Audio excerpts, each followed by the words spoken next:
दोस्तों, आप सभी का स्वागत है मेरे चैनल वेंझो वर्ल्ड ऑफ लव वांगजियान पर। मैं उम्मीद करती हूँ दोस्तों कि आप सभी को मेरा एफएफ पसंद आए, क्योंकि मैंने इसे पहली बार चालू किया है तो मैं नहीं जानती इसे एक्सप्लेन कैसे करना है। तो बस मैं शुरू करना चाहती हूँ। Part 1, bloody Mary. म्यूजिक थोड़ा कम चल रहा था, मतलब धीमा धीमा। बार लगभग खाली था। झाओ जिसू रात का अपना आखिरी कॉकटेल में लाया था और गंदे गिलासों को धोने के लिए पीछे कमरे में चला गया था। हानिंग अभी भी मेज से बिखरी हुई शराब और सिगरेट साफ कर रहा था। कपों के नीचे से टिप भी इकट्ठा कर रहा था। झाओ जिसू ने हमेशा इस काम को हानिंग को सौंपा था, क्योंकि उसे गंदगी से नफरत थी। उसे गंदगी साफ़ करना बिल्कुल भी पसंद नहीं था, खासकर इस प्रकार की गंदगी। हाँ यार, कौन गंदगी साफ़ करना पसंद करता है। हर बार उसने बहुमूल्य टिप्स भी खोए। टिप्स क्यों खो दिए यार? टिप्स भी खोए। पीछे अपना काम पूरा किया उसने। अपना मतलब पीछे जो काम था उसका उसने पूरा काम कंप्लीट कर दिया। उसने अपना एप्रन उतार दिया, अपना बन ठीक किया और अपने कपड़े ठीक किए। घर जाकर सोने के लिए तैयार हो गया। कल के लिए जागने के लिए वो उतना भी उत्सुक नहीं था। वैसे तो हम लोग उत्सुक रहते हैं, पर अपना झाऊ तो उत्सुक ही नहीं था दूसरे दिन जागने के लिए। पहले से ही इस दिन भर के काम से थक गया था। झाऊ अपना थक गया दिन भर के काम से।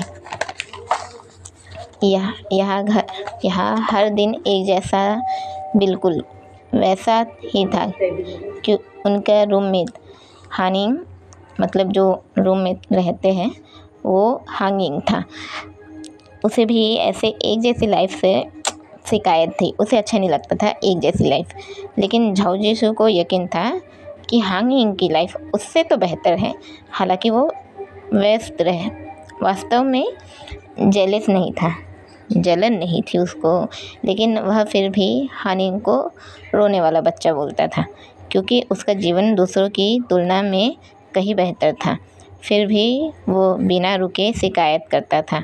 झाओ जिसू को वास्तव में अपने जीवन से नफरत नहीं थी, वो बस थक गया था। वो भी कुछ भी करता है उसमें कम पर समझौता करते हैं।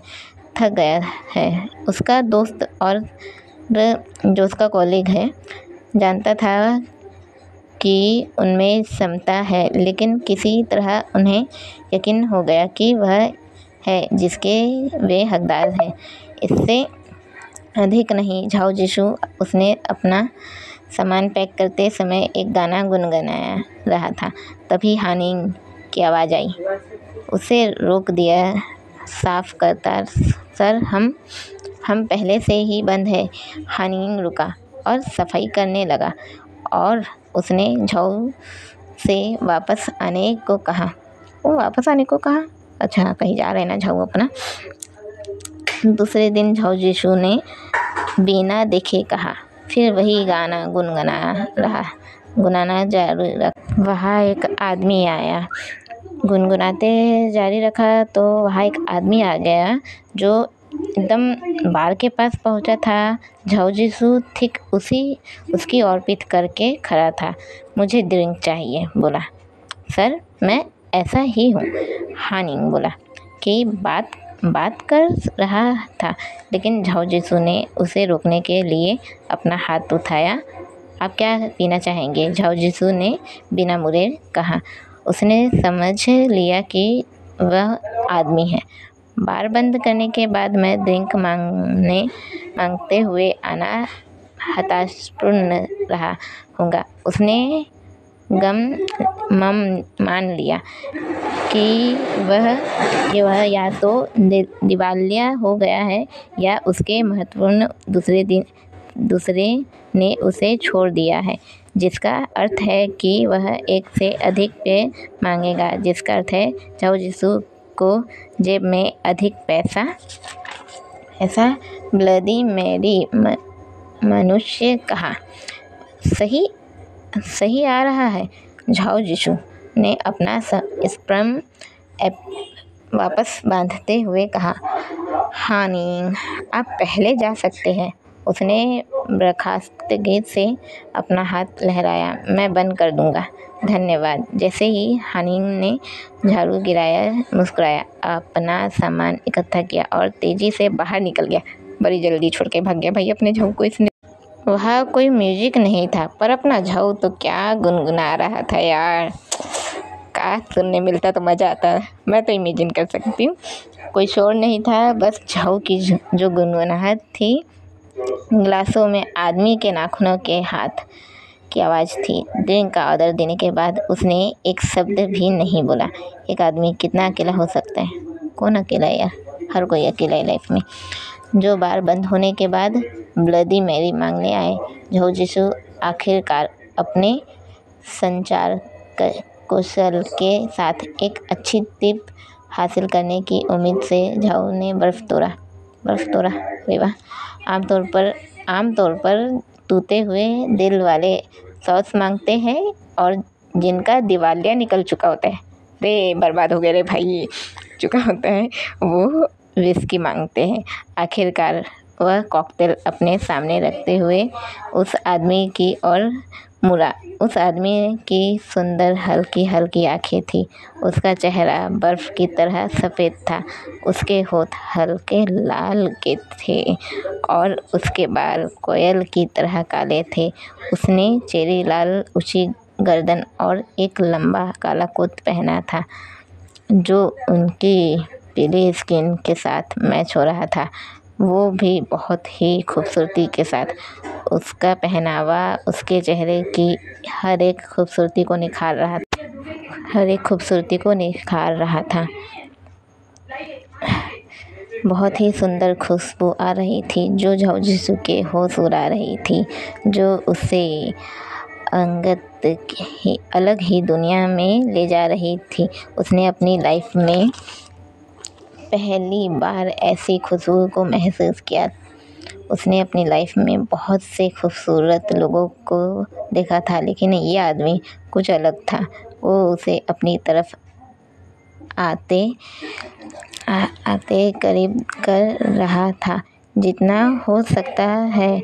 उस आदमी ने अपने कॉकटेल एक घूंट लेते हुए झाऊ जिसु को खुद से दूर करते हुए कहा, झाऊ होश में आया। उसने अपना मुंह बंद किया, जिसका उसे होश भी नहीं था। अपना झाऊ तो खो ही गया था उसे देखने के लिए। वो उसे हैरानी से देख रहा था, लेकिन वो आदमी चुप था। झाऊ सोच रहा था क्या उसे पूछना चाहिए कि वो पैक के बारे में क्या सोच रहा है, मतलब अगला पैक पिएगा या वापस जाएगा। पर उसने सोचा कि वो आदमी बातूनी नहीं है। उसने सोचा, वो अचानक बोला, आपकी आवाज़ बहुत मनमोहक है।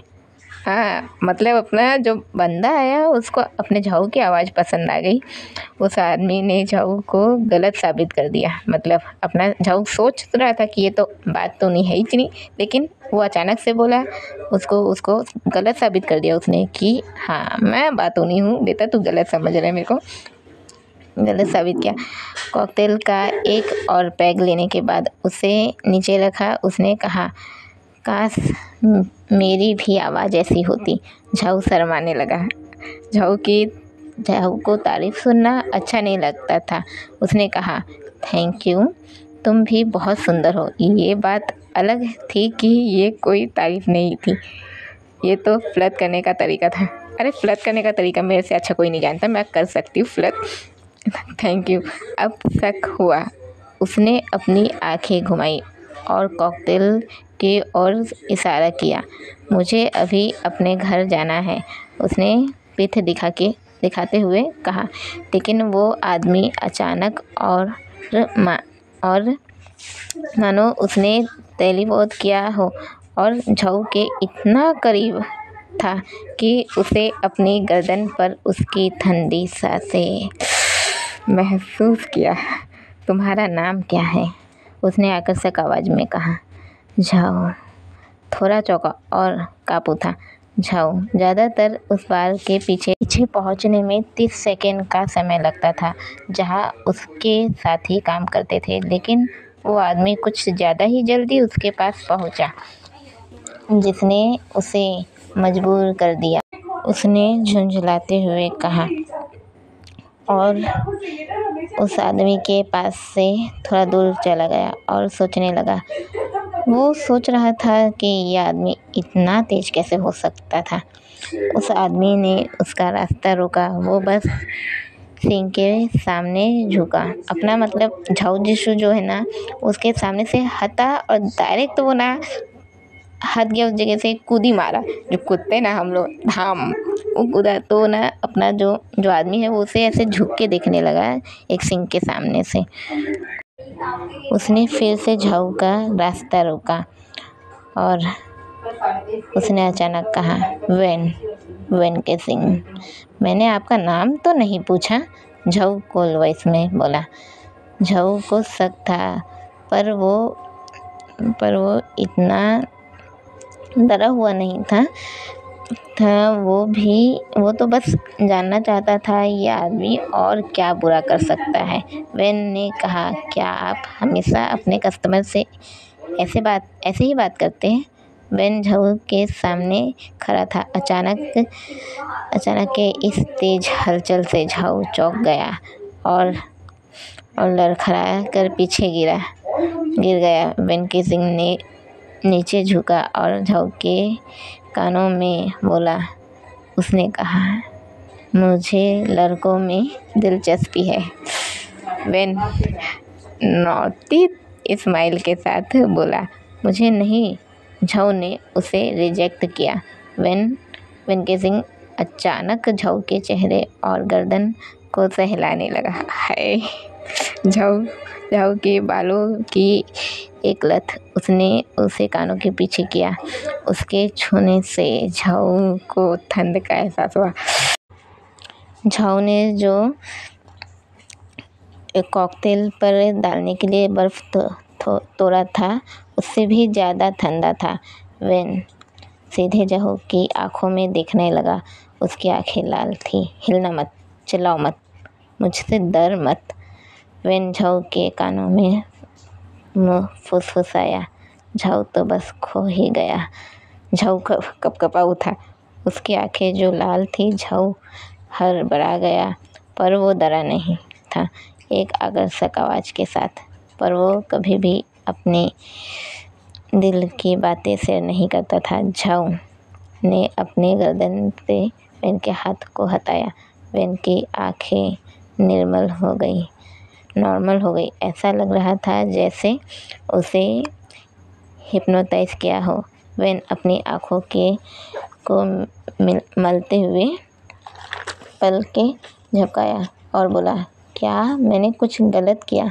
वेन धीरे से बोला, लेकिन झाऊ ने सुन लिया। तुम्हारी आंखें, झाऊ ने शुरू किया, ये लाल हो गई। झाऊ ने ऐसा कहा जैसे लाल आंखें होना नॉर्मल हो। वेन के सिंह मुस्कुराया और फिर से झाऊ जिसु के पास आकर कहने लगा, क्या तुम्हें डर लगता है? नहीं, झाऊ गुस्से में कहने लगा।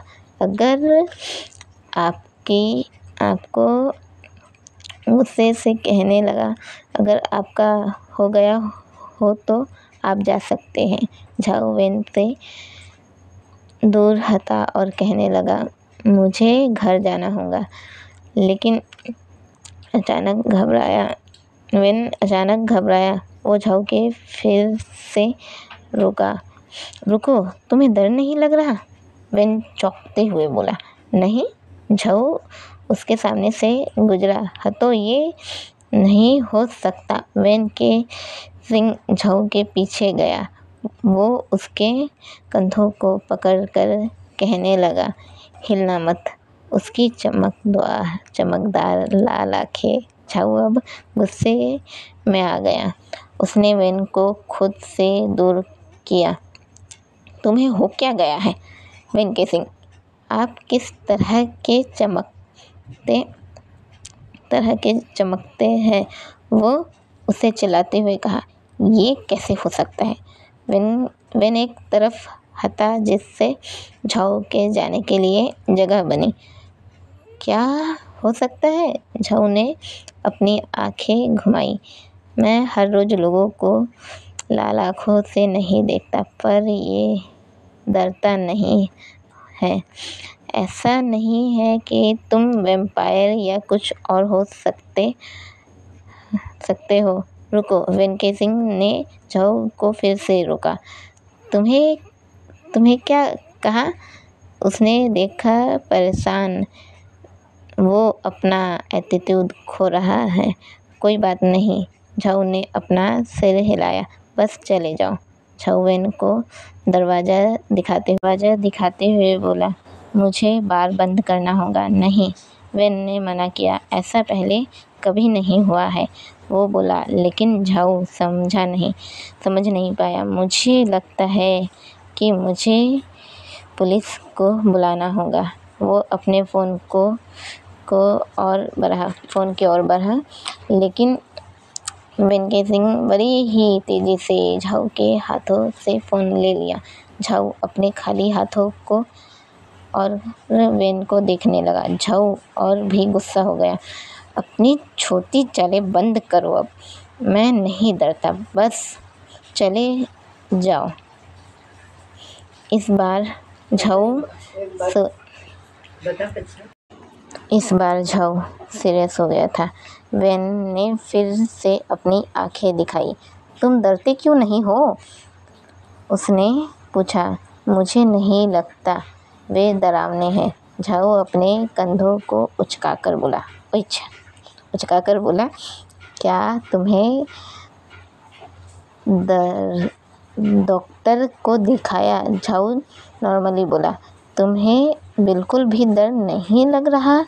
वो करीब हो गया।